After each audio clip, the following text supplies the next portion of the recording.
Good morning, everyone. Good Is morning. the Good morning. is the 4th of February, 6 a.m. and we are here. Thank you for being here. Please let us know where you're watching from. I'm in Central Florida. Joe, where are you coming from today? I am currently in Port Dover, Ontario, Canada. So I'm just outside of Toronto, just an hour south of Toronto.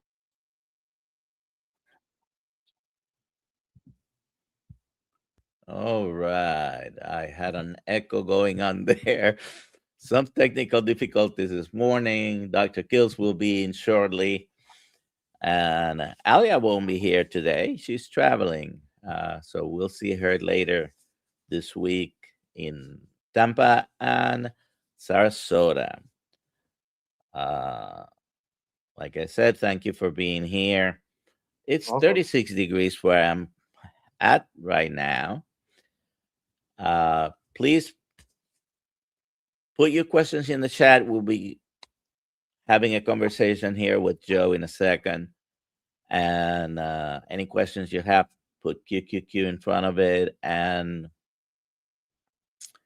we'll be able to then ask Joe Awesome. for a So response on them. where in Florida did you say you were? I'm in Central Florida, near about 45 minutes outside Orlando, towards Okay, Daytona yeah. Beach. I lived in Florida for 23 years of my life. I went to university there, FSU. I was Okay. just there for 2 weeks visiting my dad. My dad's in Boca Raton, so Florida's my All right. second home, and I'll eventually Where get back there. where did you live here in Florida? I lived in Tallahassee when I went to Florida State, and then Oh, okay. I also lived in Fort Lauderdale, All righty. and we're actually currently looking for houses in Kissimmee because we're gonna move to Florida for half the year. All righty. So Kissimmee is about an hour from where I am, Yeah. and I don't know what you're doing in Canada. Well, I'm both American and Canadian, and I'll be 100% honest with you. I'm back in Canada because of my first ex-wife, but we'll just leave it at that. All righty. So hashtag KMT for a chance to win a hat today. You still have time to come to Tampa, the meetup we're having in Tampa and in Sarasota Friday night at Dr. Kiltz house. We'll be having some steaks, and Saturday in Tampa. All the information is in the description, wherever you're watching from, most likely. And if not, you can go to kiltzmeetup.com. And the first thing that you see there is the link to get to our meetup. So let's start with Joe having us learn about him. Tell us who you are, what you do, your carnivore story. We love stories of healing and metabolic improvement. Good Okay, awesome. morning, Dr. Kiltz. Okay, maybe this will keep me. I don't know. Internet. Yeah, Hi, some Joe. technical Hi, difficulty. Dr. It happens. It happens. It Yeah, it happens. happens. All Well, parts. listen, one thing we know about technology, it always fails. Yes. That's one thing we should know by now, that we'll always have some bumps in the road utilizing it, because it's never perfect. It's never, especially when you need it or want it, right? Mhm. But that's okay. And we usually work it out. So it's good. All good. Absolutely. All right, Joe, go ahead and Yeah. talk to us about you. Like I mentioned, we were talking a little earlier, I'm 57. I found carnivore when I was 49. I wish I found it when I was 19 or 29. Just Don't to we give you a all? little, yeah, oh yeah. And just to give you guys a little context of my stories, like obviously I've been carnivore now, it's like 8 years, 7 months, coming up on 9 years. And prior to that, I've been in the fitness and nutrition industry for 30 years prior to that, right? Since I was 14 years old, I got my first 2 certifications in exercise and nutrition when I was 16.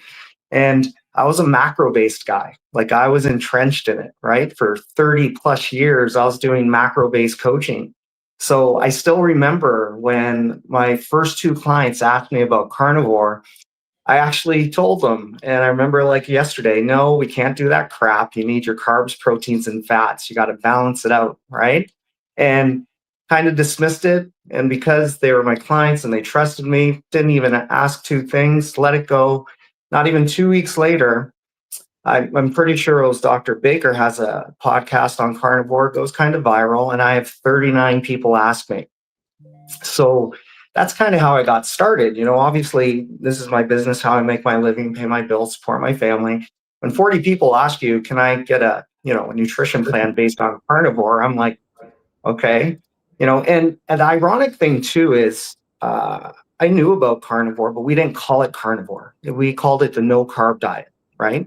And we utilized aspects of a no carb diet for competition clients. We'd get them super lean a couple months prior to a show and then incorporate carbs to fill them up on stage, right? So I was honest with people. I said, listen, I've never prescribed a nutrition plan I don't know 120% about, or I haven't done on my own. Let me do a little research, figure it out. Let me try it, and we'll go from there. And that's basically what I did. And that's how I got started. And, I can tell you almost a decade ago, doing research on carnivore as a lifestyle was excruciating. There was very little, right? I ended up finding some groups on Facebook. I ended up finding 1 or 2 books. I dove in, did a month worth of research, figured out how I was going to do it. And I told my carnivore queen, I call her Jamie, my partner in crime, my better half. I told her 22 days in doing carnivore, I'm never going to eat a carb again in my life, right? Like, just the simple fact in that 22 days, what was transpiring just, in my body. And I tell people it changes you, right? It changes you physically, mentally, emotionally, spiritually. It's crazy, right? And, one of the big things for me that kind of was a little epiphany in that 22 days is that was the first time in my adult life that I wasn't hungry and I wasn't thinking of food, right? And I couldn't really grasp that. I didn't have an understanding of that, right? Because, I lived a classic bodybuilding lifestyle, where I would do a cut in the summer. A cut for me was around 3,800 calories, right? And I'd stay around 200 pounds, 210 pounds.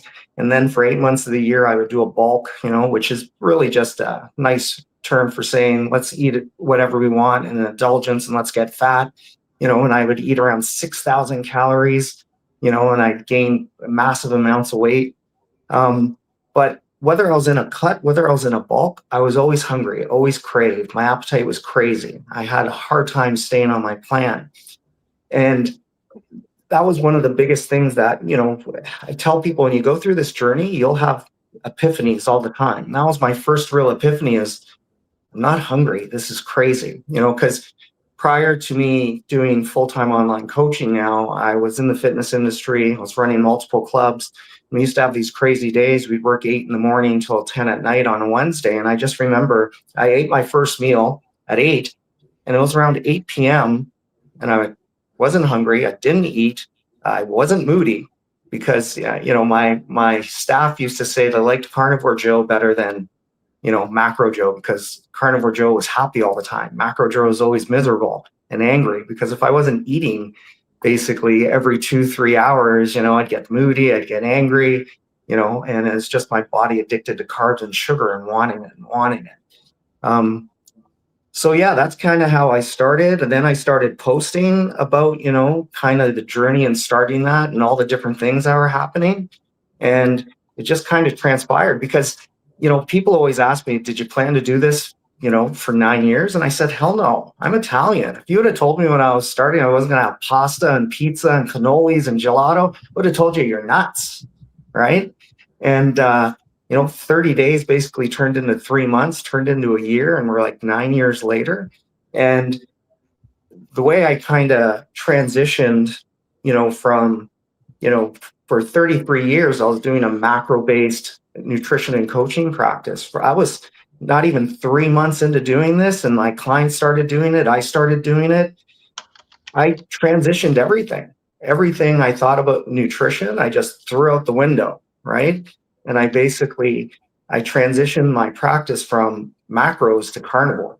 And, like the other aspects too were just the health things, right? Like my entire adult life, I suffered with digestional issues, IBS, constipation, right? To name a few. And I did everything, fiber, probiotics, natural remedies, herbal teas, supplements, nothing works. I'm like 3 weeks into doing carnivore, eliminating, fruits, vegetables, all the healthy stuff that we're told. And, no more IBS, no more constipation, no more bloating. I'm like, you're kidding me. Like 30 plus years of my life, Groundhog Day, waking up, feeling great, having my first meal, and I'm bloated, uncomfortable all day. And it just rotated, right? So that was the first thing I noticed was, wow, like my digestive health got better. This is crazy. Within the month, my energy was through the roof, right? It's funny when you get into these rhythms, you have tunnel vision. You don't really think of, kind of really, how your life is and what's going on. You think I exercise every day, I'm eating fruits and vegetables, and, balancing, I'm eating in moderation, it's healthy, right? But what I realized is I was literally living on stimulants. I was living on caffeine, energy drinks, pre-workouts just to get throughout my days, right? It's funny, people, constantly being in a ketogenic lifestyle, and I'm carnivore, like just meats and fats. You deal with, the fiber thing, the cholesterol thing, you deal with the carb thing. Like I get guys telling me all day, well, you need carbohydrates for energy. And meanwhile, they're sitting there with a triple extra large coffee and an energy drink in their workout. And I'm like, didn't you have your oatmeal this morning? I go, did you have sweet potatoes? Did you have rice? Did you have your pre-workout meal? And they're like, yep. And I go, but why don't for 30 days try to go without a stimulant if you're getting all this great energy from carbs, right? And they look at you like you're crazy, right? Because I require this. And I go, well, if your carbohydrates were such a great energy source, why do you need all these other things? And I realized that was another epiphany. I was literally living on stimulants. Couldn't get to Wednesday without double fisting energy drinks just to get throughout my days. Where, if you look at today, like I get up at 3:45 a.m. I go to bed around 11 or 12. I'm in maintenance. I eat 2 meals over 6 hours. My first meal is 1. And I function like a superhuman, right? No caffeine, no energy drinks, no pre-workouts, no stimulants. I do a double shot of decaf espresso, 1/4 cup heavy cream, 3 twists of salt. It's kind of my, little treat because all I drink is water and salt. And yeah, like just that's kind of how it all started for me. And basically it just kind of expanded. And the things too that I realized working with individuals is that, when people did macro-based diets, you're in a deficit. Did you lose a little? Sure. Did you feel a little better? Sure. But did you ever really get healthy? Did you ever really heal your body? And the answer is no, right? I could tell you over 33 years, over 12,000 individual clients, and knowing, 4 times that amount working in facilities, you never hear of people reversing ailments. You never hear of them basically getting off medications. That is literally a daily, weekly, monthly thing in these lifestyles, right? Like it's just nuts that, people start getting into a carnivore lifestyle and all of a sudden, high blood pressure disappears off of medication, high cholesterol disappears off of medication, type 2 diabetes disappears off of medication, fatty liver reversed, kidney disease reversed, anxiety, depression reversed, menopausal symptoms reversed. Like I never seen that, right? And it is just incredible how, we really don't think how food applies stress on our body and affects our body in a negative way. We like to blame everything else. We like to blame genetics. We like to blame environment. We like to blame stress, right? But the reality is what we're eating affects us the most, what we're eating, what we're drinking. And, we really have gone away from that, right? And that's kind of the thing I really took about it is we've kind of lost our way as humanity when it comes to how we should be eating and how we should be basically supporting our body through food first. And we're trying to do all these other things. And it's been a whirlwind. And like you talk about a 360, it's been a 720, right? Like it's just incredible. And the thing I realized too is there's such a need out there, right? Like if you would have told me 2 years ago, when I started doing this full time, that I'd be working 40, 50 hours a week doing nutritional coaching, I would have told you there's no way. But there's such a need out there because people are really tired of doing the same thing and getting no results. And, it's funny. I tell people all the time, listen, we're doing everything they're telling us. And, like, what did they tell us, since the 1970s? Meats, fats, salt, sun, it's all bad for you, right? And, they started telling us that, and they said, eat more often, basically more grains, more wheat. We're doing everything they're telling us, and we've never been fatter. We've never been more unhealthy. We've never been on more meds, right? And it's like, you think in, 2026, with the science we have, the technology we have, the smart people we have, we should literally be the opposite. We should be the healthiest we've ever been, right? But we're not, right? And it's because what we're told is literally the opposite of what we should be doing. And I truly believe that now, and, I'm kind of known as a thumper, the carnivore police, the carnivore Karen, because I stand on my soapbox. But, I tell people all the time, when you learn the truth, you have to deal with the consequences. And the consequences is when you realize that, everything you were trying to teach people and you're trying to work with them and you thought you were doing it right, you're not. Well, you have to make people know that, right? And that's basically kind of where I'm at now in my position, is that I think it's, the proper way humans should eat is basically meat and fat dominant. It basically supports your body the best when it comes to composition. It supports your hormonals the best when it comes to the body responding based on what you're consuming. And you literally thrive. You just don't survive. And that's basically what's happening, is people are just surviving, right? And we should be thriving, right? And we just basically take, I can remember growing up and, my mom saying, I'm Italian, so we have Italian broccoli. It's called rapini, right? And, the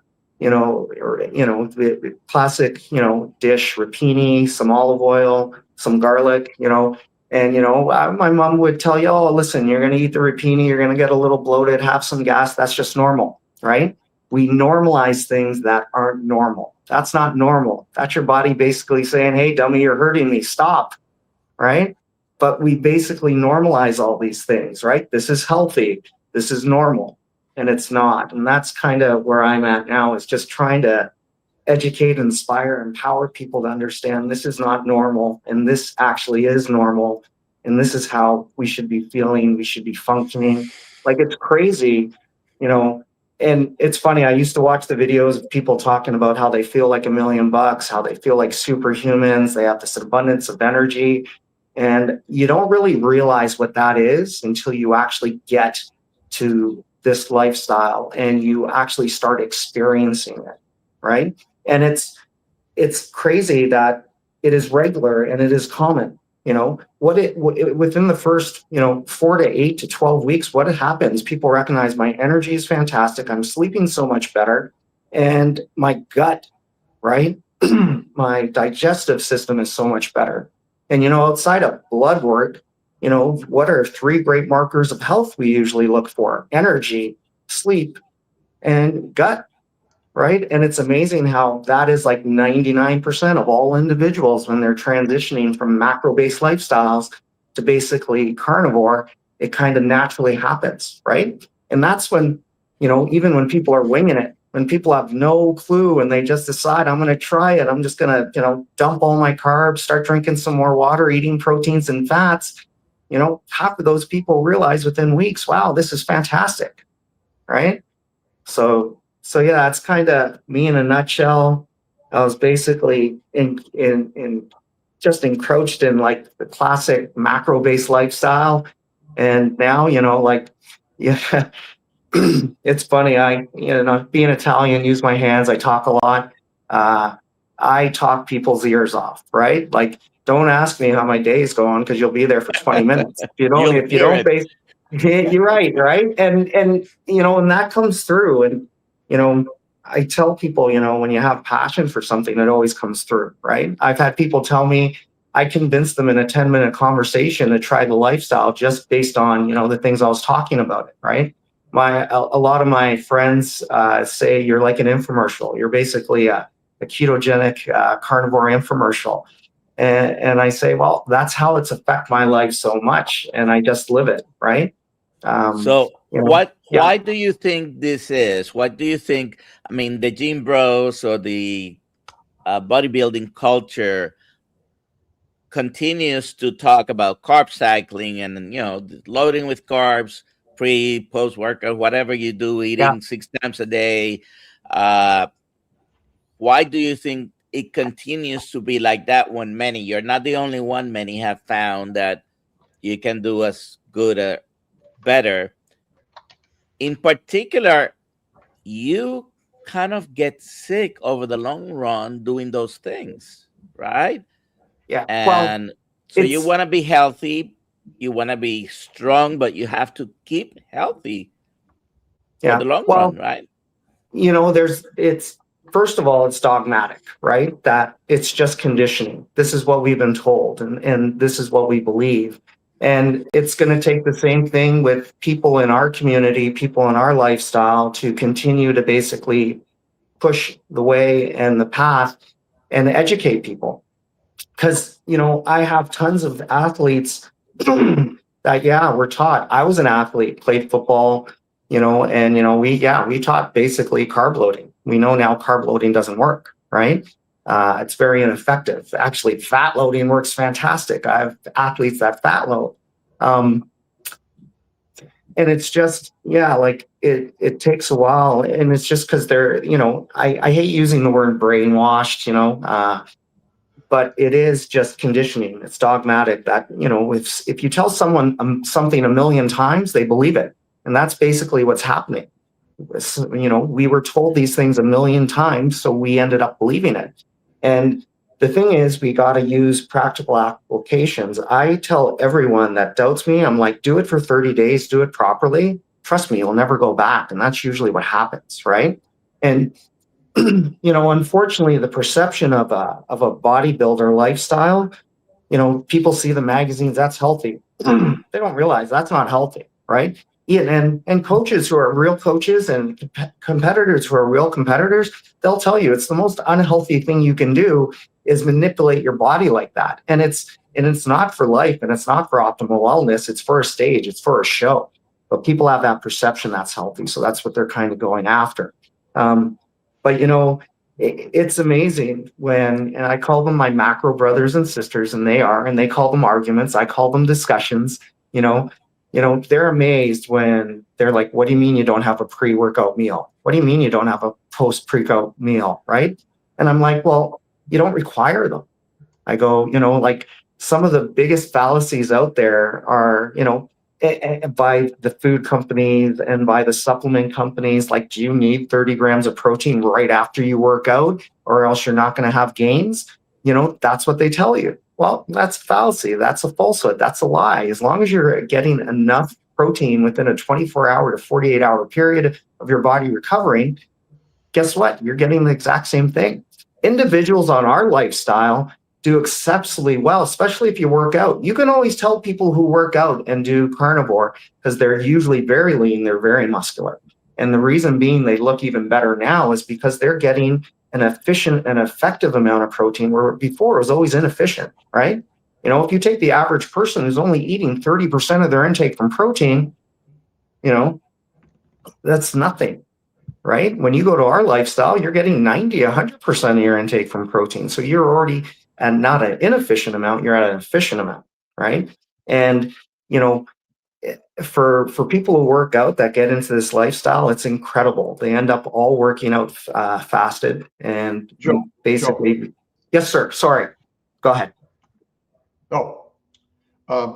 People don't eat macros. You either eat plants or animals. Yes. Okay. And so it's part of the brainwashing. Yeah. because you eat cells of organisms. And so part of this, because even like protein powders, those are processed products that aren't natural to nature anyway. And a protein-centric diet is protein poisoning. And I'm just wondering if that's part of the, again, the story, the mantras of you need protein, but you said it, fat. So in actuality, the carnivore diet, what do you think about the fat loading he mentioned, Dr. Kiltz? Well, because adipose tissue is what we are meant to eat, not lean meat anyway. Again, if you're 300 pounds and you don't eat for a month or 3 months and you work out, you will build muscle. So I maybe even in the world of bodybuilding, we don't even need to work out technically. You just need to move. Yeah, physical movement, absolutely. And I'm just curious on what your thoughts are that, in fact, going to the gym isn't even required to be healthy. Oh, it's not. And it's funny. I have videos on that and people lose their mind, right? Because the thought process is, because the fitness and nutrition industry has lied for decades, it's 50-50. If you want to lose weight, you have to exercise, you have to basically eat better. And the ironic thing is, when you get educated and you learn about your TDEE, your total daily energy expenditure, when you're in a macro-based lifestyle and you want to be in that deficit, you know, ironically enough, your exercise component, it's EAT, exercise activity thermogenic, is only responsible for 5%. You know, if you want a definition of insanity, work out to lose weight. We know it doesn't work, but people think it does. And I tell people this all the time. You do not do physical activity, whether it's a workout, to basically lose weight. You do it to keep your body strong. But you can do that by walking. You can do that by gardening, right? The perception is you have to work out and you don't. I tell people all the time, because I get people messaging me, oh, I'm not able to work out yet, so I'm not going to start carnivore until I work out. And I'm like, well, working out is not a requirement. I go, you breathing is a requirement, right? I have clients that are bedridden, right? In wheelchairs, in bed, they don't move. And guess what? They're losing weight because it's nutrition. You have to prioritize that. I tell people all the time, 70% of my carnivore clients do not work out, don't even get their steps in, which I promote because I want them to basically have a healthy heart. And 30% go to the gym. My 70% that aren't going to the gym are getting better body compositional results than the ones going to the gym, right? So we have a question from Dr. Kiltz. Joe, is carnivore for all humans? 1,000%. I haven't met an individual that hasn't thrived in the lifestyle. I've met individuals that had problems transitioning, and that's because their body had issues, because digestively they're broken, hormonally, metabolically they're broken. But I've never met a person that hasn't thrived in the lifestyle, and it doesn't work for. And that's because, you know what's really funny? If you take a nutrition course, Nutrition 101, what is the first things they teach you? Macronutrients. Carbs are non-essential. Proteins and fats are essential. And it is crazy how many people tell you you need carbohydrates, you don't require proteins and fats. And I go, these aren't, with science, we have what we call scientific absolutes, and then we have conjecture, like theory. I go, these aren't theory. These are scientific absolutes. A carbohydrate's a non-essential macronutrient. Your body doesn't require a gram. Well, I'm going to differ with that comment. Okay. The glycocalyx is the sugar layer that actually is the most important layer of every cell of the human body. So what we're saying is plants are not required for the human diet, but sugars are actually in every bite of meat you eat, every bite of plants you eat, but plants come with poisons where meat does not. And so when we use the word carbohydrate, we're talking about sugars, right? Technically, yes. And sugars form the glycocalyx. Without a glycocalyx, which is actually probably the biggest cause of disease, we're dead. And so the sugars, there are 9 of them in the human body. Without them, we're dead. But that's the part when we use the word carbohydrate, what we're really saying is plants. Wouldn't you agree? Well, yeah, and I absolutely, and that's actually a great way to explain it. The thing is, when people think of carbohydrates, they don't think that way, right? So that's why I kind of just preferences that, because, you know, but yeah, absolutely, 1000%. We're scientists that need to be, because small amounts of plant sugars are not your problem. It's a low-fat diet that actually is the biggest problem. Oh, absolutely. And 3 to 6 meals a day, because in truth, we are omnivores, and you can thrive on an omnivorous diet, but it requires a high animal fat diet and eating less frequently. That is the biggest probable problem for the people of the planet, which is we're eating a low animal fat diet and we're eating all sorts of raw plants, but plants in general raw are harmful, and meats in general cooked are harmful, which is kind of radical, right? Yeah, absolutely. But you're right, you know, carnivore. So I mean, what do you mean by what carnivore? What is a carnivore diet? A carnivore diet to me is, well, I think where we get mixed up is carnivore, ketogenic, right? And there's a lot of people believe if you're eating a meat dominant diet, it's carnivore, right? And I believe a carnivore diet, when we classify just carnivore, not animal-based, not keto, carnivore diet is 98% of what you're eating is meats and fats from an animal. Right? Like I did a video the other day and people lost their stuff because I said technically dairy is not carnivore, right? Because if you look at dairy, it's nor a meat or a fat, right? It's allowable, you know, in limited amounts. And once you go to animal-based or keto, you can do a lot more. But, you know, and it was referenced to someone asking me about, you know, can this affect me in a negative way because I'm having certain responses? And I'm like, absolutely, right? Because I've noticed, you know, I keep a lot of notes. I keep track of things, and you know, I've worked with to date 1,121 carnivore clients over the 8.5 years, and one of the biggest things I realized is based on consumption of dairy, right? Whether it's ripened dairy, unripened dairy, you know, how I've had so many clients in the hundreds when they're consuming unripened dairy, you know, cravings, appetite, basically hunger is always an issue, right? When they eliminate it or reduce it, it goes down, right? And then some people stall out, and as soon as we eliminate dairy, they progress a little better, right? So, no other animal tries to be skinny. It's like dumb. Yeah. It's like the biggest, dumbest thing. And this is our problem. You know, you try to do the thing and your body's like, are you dumb? Like there's a famine coming.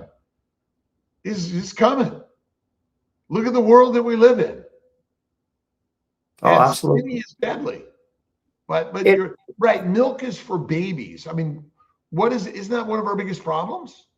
It is, you know, like, you know, if we look at, you know, what transpires the first year, the reason why the baby feeds baby animal and milk and the casomorphines is to increase their appetite to get them hungry so they fatten up. Well, guess what? We get those same responses as humans, right? And the reality is, you know, the only time we really need milk when we're babies is that first year when we're born. Outside of that, we really don't need it. Well, my bet is, you know, you're probably breastfeeding for 2 to 3 years in most evolution, but you're right. It is our biggest problem. What has been the biggest hurdle you think for most of your clients in transitioning from a scandivore to a carnivore? Really, you know, actually the biggest hurdle for people is worrying about what other people think, right?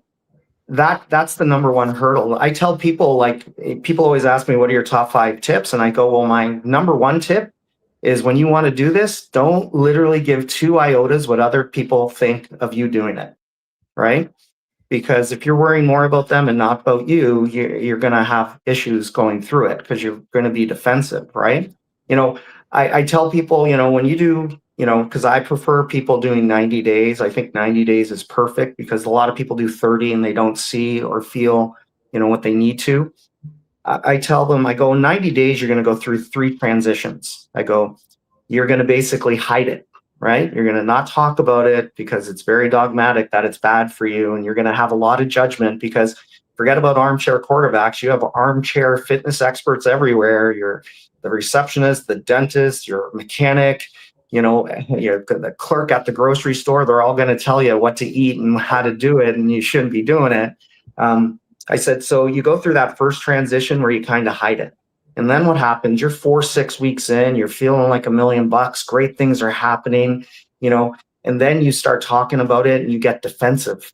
And then you're 8 to 12 weeks in, you know, you lost some weight, you got a little leaner, you have lines in your body and you don't even work out that you've never had before. Your sleep's incredible. Your mood is fantastic. You know, your skin looks better. You just ran into someone who hasn't seen you in 8 weeks and they're like, wow, you look fantastic. And they're not talking about basically your weight loss. They're just talking about how you're glowing, your aura, your skin, you know. And then you become an advocate, you become passionate, and then you basically talk people's ears off, right? Like 18% of my clients are referrals from other people who basically they're talking to their friend and they wouldn't talk their ear off. They got them so motivated they wanted to do it, right?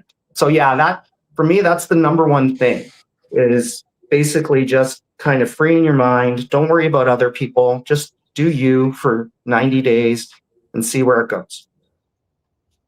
And then the next one, the biggest hurdle is people's mindset of fat is bad for you, right? I tell people the key in this lifestyle is fat. It's actually not protein, right? So you really got to get over the fact that you're going to consume a lot of fat. And guess what? You're going to feel like $1 million. And if you have health issues, it's going to heal you. And, you know, if you have so that's kind of the hardest part. People have a real hard time just because, you know, it's been inbred, low fat, low fat, low fat, low fat. And believe it or not, the third thing, which is crazy, is the simplicity, right?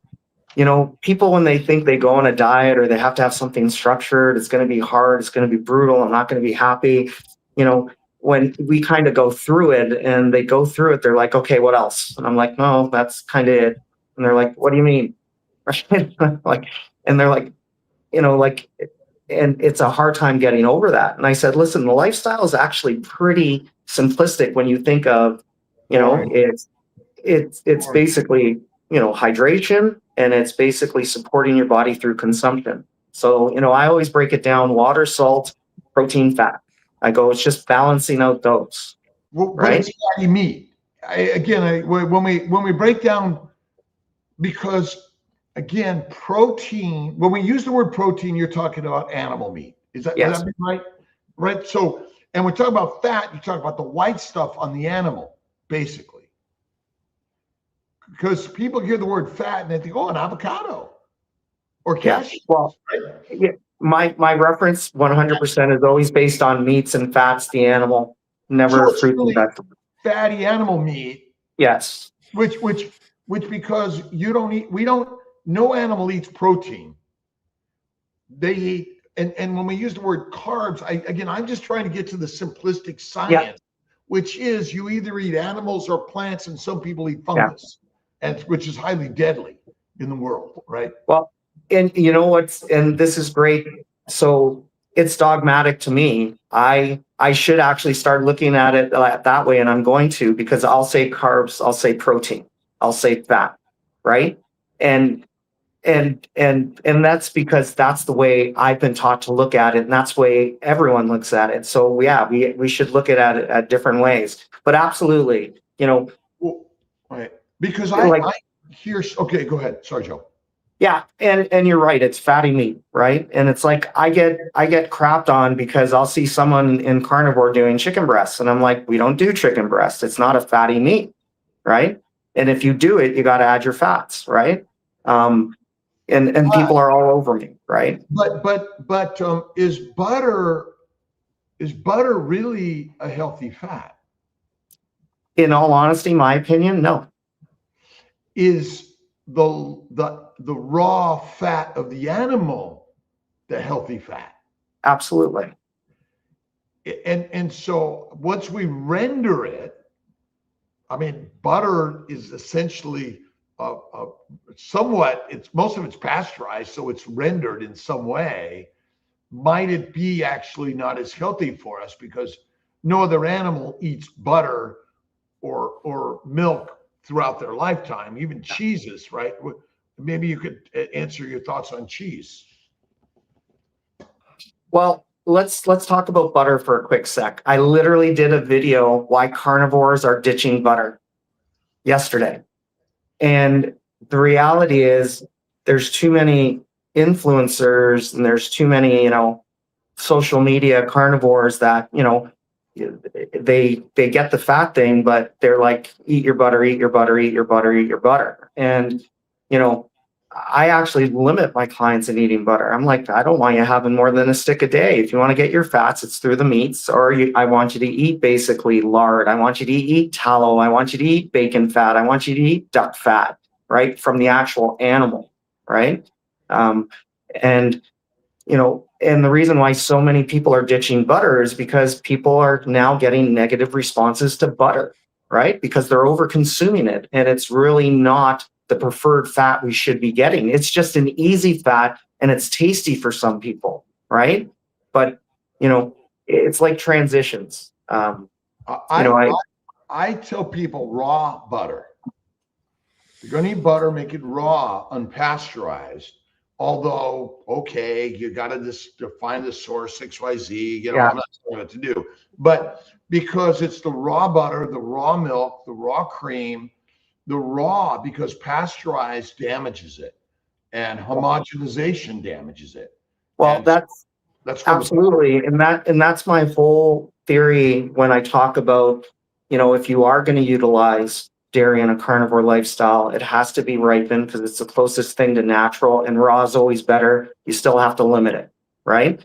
As soon as you go unripened and pasteurized, they're taking all the good stuff out of it, right?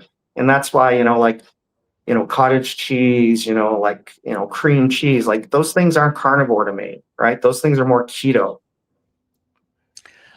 We have a question. Yeah. Take some questions because 40 plus Yep. minutes. Chuck has a question. Besides switching to carnivore, do you coach your clients to drink water the way we were taught before, half your body weight in ounces, or do you coach them to do something different, like drink when you're thirsty, don't drink if you're not thirsty? Well, no, I don't, I differ on the opinion of some people. To me, if you wait to drink until you're thirsty, it just means you haven't drank enough and your body's asking you for something. I like the aspect of eating based on requirement, drinking based on requirement. Because when you eat based on requirement, when you drink based on requirement, what happens, your body never asks you for anything, right? You function at a really great rate. And obviously, there's no such thing as perfection, it's consistency, and there'll be always differences based on expenditure. Like, if you sit at home at a desk all day, like I do, 6 to 12 hours a day, basically doing, coaching, but then if I went outside and I, built a deck, in 90 degrees for 8 hours, there's going to be a difference, right? My body's going to ask me for more. I do, I look at basically thresholds when it comes to drinking. Like I look at a person's body weight. I try to intake their activity levels, and then I will give them a baseline of kind of where they should be, if they're, American ounces, if they're Europe Canadian, I'll do it in liters. But yeah, I do go over with my clients, I do go over water consumption, go over salt consumption. Because I have found over the years, basically, that, when people are hydrated, they function and they do better, right? So absolutely, I do. Question from Carnivore now. Hope I'm pronouncing that correctly. Joe, what is your opinion on creatine and how many grams should we be taking a day? Well, in all honesty, if you're carnivoring properly, you get in 20 ounces of basically a ruminant meat, you get around 3 or 4 grams, right? So we get creatine naturally. I'm not opposed to it if people want to take it. My clients take no supplements. I don't take any supplements. We get everything we need through meats and fats. Transitioning, if a person has some deficiencies, you can utilize some supplements to transition, but my goal is to get a person to their health is good enough that basically their body just lives off meats and fats and they thrive. And I've been able to do that. If a person wants to take creatine,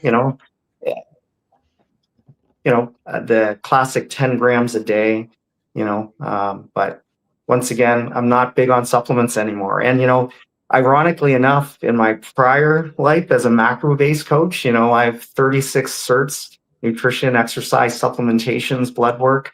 And I used to, as a macro-based coach, I used to have a service, $279. You send me your blood work. I assess your blood work based on your panels and your blood work. I tell you what supplements to take.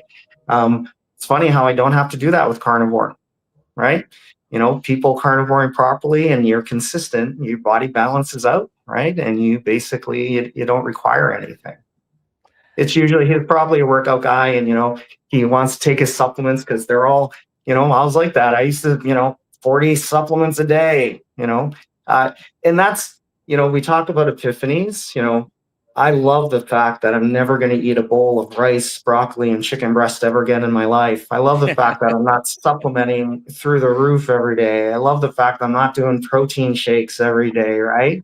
Hyper supplementation can be as bad as polypharmacy prescriptions from your doctor. You take too many of them together, they can both have adverse effects and absolutely. And most supplements are crap. The bioavailability's crap. The absorption rates are crap. It's a $1 billion industry based on fear mongering. You're not getting nutrients, you have to take it, right?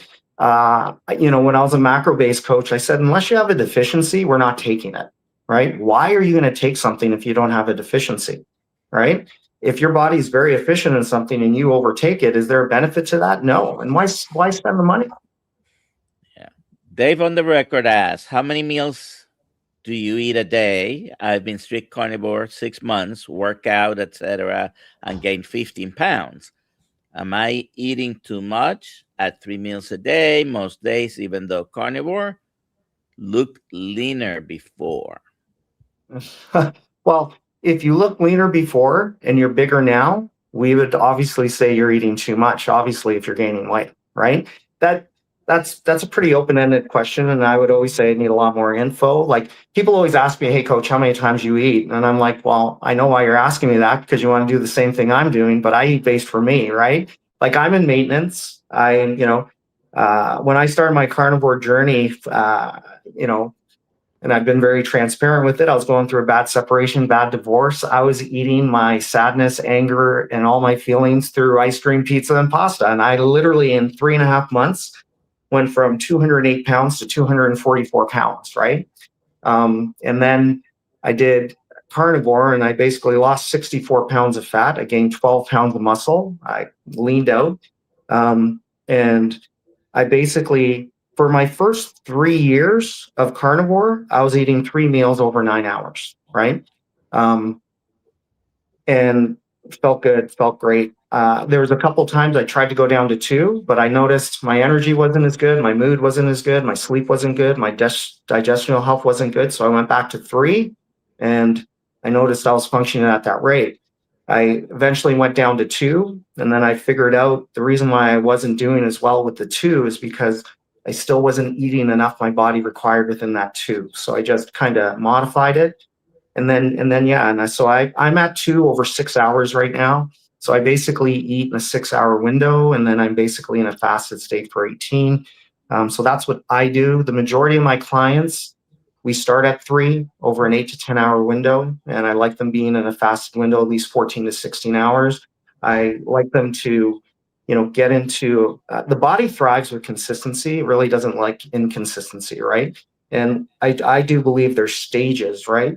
People will get to certain stages. You can get to the point where you can eat based on hunger, but a lot of people have to get to that stage, right?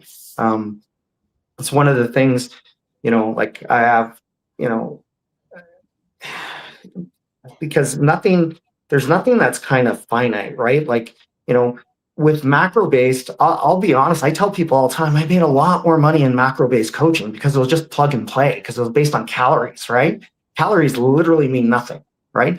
Like people ask me all the time, how do how many calories I should be eating? I go, I have no clue. I've done over 1,100 carnivore nutrition plans. I haven't counted a calorie yet, right? I can do it after the fact because numbers are numbers, right? If I know how much protein you're eating, how much fat you're eating, I can just times by 9, times by 4, right? But like, it means nothing. Like, I have people tell me, oh, you guys are only losing weight in carnivore because you're in a deficit. And I go, well, that's funny, because when I do the numbers, 90% of my clients, if you look at the calorie number, they're in a surplus of calories, but they're not in a surplus of energy from fat. And that's why when someone tells me that argument, I always bring this example. Oreo cookies are about 53 calories, eggs about 70 to 75 calories per egg. Therefore, Oreo cookies are healthier, right? Yeah. Well, and that's the problem. The perception of healthy is low calories, low fat, right? Yeah. And that's what media's done. That's what the food companies have done. That's what the pharmaceutical companies have done. They've convinced people low calories, low fat is healthy. But no right? other animal works to be skinny. Our work to be skinny is unnatural. Absolutely. The availability of food in our ancient environment was much harder. And so we've made up a complex story, but basically seasonally, you got fat, you got skinny. Environmentally, migration, hibernation, all the things that all our animals deal with, and hunting and killing an animal to eat it ain't easy. And so again, it's a complicated story. It's really simple. Love the body you're in, eat fatty meat, and go to work every day. Well, I love you just said that. Love the body you're in, because that's one of the biggest issues too, is people's perception of loving their body is a certain look. They're thinking of abs, right? And the reality is everyone in their carnivore journey is going to have a different body. Some people might have abs, some people might not, right? That's not the way it kind of works. Well, everyone has abs. Well, no. I understand. Meaning that the muscle structure of an obese person is stronger than a skinny person, because they're carrying more weight, and the strength that they have may be stronger. So it's the only thing that really changes is the coat we wear, the fat coat. Well, yeah, and I love you even said that, because I don't have any skinny fat carnivore clients. I've had plenty of skinny fat macro based clients. Oh, yeah. Right. And the reference to skinny fat is you're skinny, but you have no muscle, right? And that's inherently what happens in macro based diets, is people end up burning basically a little bit of fat, they end up burning muscle, and they lose a little bit of water, right? In our lifestyle, we never really burn muscle. If anything, we gain it, right?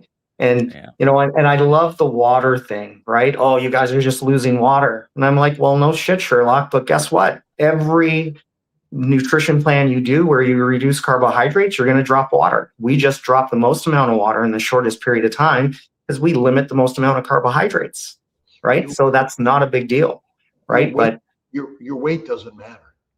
Yeah. And it doesn't. We use that as a tool and a measurement. And the reality is this: your body was never designed to hold excess fat. And that's why we'll burn it and we'll get a little leaner. But that looks different for everybody, right? People are so focused on body fat percentage, they're so focused on numbers. And I always tell people, listen, your goal is basically to transition, to get healthy, let your body naturally get when it goes to, but it's very rare you're going to be sitting with 20, 30, 40, 50 pounds of excess body fat when you're basically living a proper carnivore lifestyle. That's just not normal. Brisket Boomers ask, what do you use when you do fat loading? I use fat, like basically literally fat. Like I had the opportunity once from the farmer I get my cows from to watch them kind of cut the cow, right? And there's this massive layer of fat in like 4 inches, and they usually leave an inch, and they just cut the 3 and threw it out. And I'm like, what are you doing? Like, what do you mean? And I'm like, what are you doing with all that fat? And they're like, oh, we no one ever wants it. And I go, no. I go, listen, what I want you to do is I want you to cut it. I want them to look like fish sticks. And they're like, what? I want it 1 inch wide, 3 inches long, and around 1/2 inch thick. And they'll cut me up like 100 of those. And I literally fry them up in bacon fat. They get super crispy on the outside. They're juicy on the inside, and I eat it. So that's in essence what fat loading is. So I have some clients that are professional athletes, right? Athletes. And they'll fat load. They'll basically eat like, a pound of fat an hour prior to their competition. And it just gives them a little more energy. But it's amazing how I have athletes training and they're fat adapted. Like my one triathlete, Dawn, she's like, it's crazy. She goes, I'm on a bike just passing all the guys squeezing their sugar gel packs because they're going up and down. And she goes, and I'm just going straight through. Right? Because she's using fat for energy, and fat's more efficient and effective energy. Fat loading is literally just taking actual animal fat and consuming a certain amount of it prior to an event, right? And that's really what it is. And you can break it down into amounts based on person and then length, but that is essentially what it is. So you're taking, my clients love duck skin. They love chicken skin just because it's crispy, it's easy. They can make it, salt it up. The beef fat's phenomenal. Lamb fat's some of my favorite fat. If I could get that in buckets, I would friggin' get it in buckets. But yeah, that's the premise on fat loading, is just a little extra fat. Fat's critical. You're skinny, you're dead in a famine. Fat is only fuel for the cell. We do not burn sugars or proteins. We burn only fat. That's the magic of the human body. Oh, it's incredible when you utilize fat for energy, right?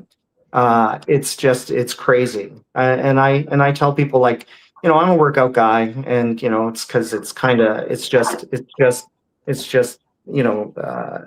of my lifestyle, right?